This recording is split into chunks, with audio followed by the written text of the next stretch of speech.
Cette frontière est unique au monde. Vous avez d'un côté les États-Unis, qui est la plus grande puissance économique du monde, et de l'autre, un pays du tiers-monde. C'est le jour et la nuit.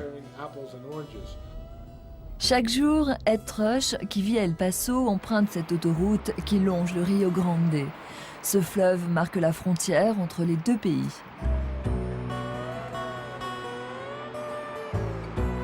Pour passer des États-Unis au Mexique, on doit emprunter l'un des 4 ponts qui franchit le fleuve.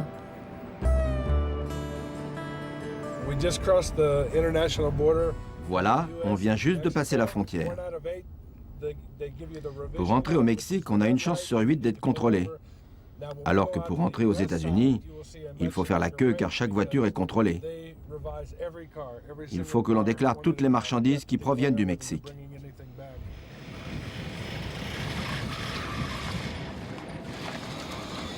Ed Trush est patron d'une entreprise américaine installée au Mexique depuis 1983, tout près de la frontière, dans un grand parc industriel. Il est venu ici pour une raison simple. On est là pour profiter de la main-d'œuvre bon marché. Et en même temps, on crée des emplois là où il n'y en avait pas. Comme son entreprise, des centaines d'autres sont venus ici pour profiter de la main-d'œuvre abondante, des bas salaires et de l'absence d'impôts. Ces entreprises sont appelées maquiladoras. On en compte près de 400, elles emploient environ 200 000 personnes.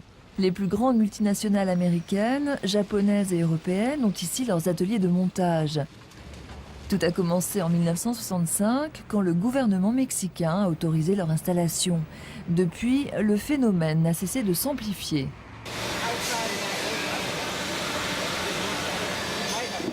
Ed Trush est sous-traitant. Il a 4 ateliers différents qui lui permettent de s'adapter rapidement aux commandes des multinationales. Il emploie 300 personnes. Ils ne sont pas du tout qualifiés. Ce n'est pas vraiment un problème pour nous, car le travail ici est répétitif. On forme les employés en 2 ou 3 heures et ils sont tout de suite opérationnels. Le salaire moyen dans une maquiladora est d'environ 180 francs par semaine. Mais à ça, il faut ajouter les avantages. Une fois par mois, s'ils ont bien travaillé, s'ils n'ont pas manqué un seul jour, et s'ils ne sont pas arrivés en retard, ils reçoivent une grosse boîte avec l'essentiel. Ils ont 5 kilos de riz, 5 kilos de farine, 3 kilos de café, du chocolat, du Nesquik pour les enfants, de la farine pour faire les tortillas. C'est une grande boîte.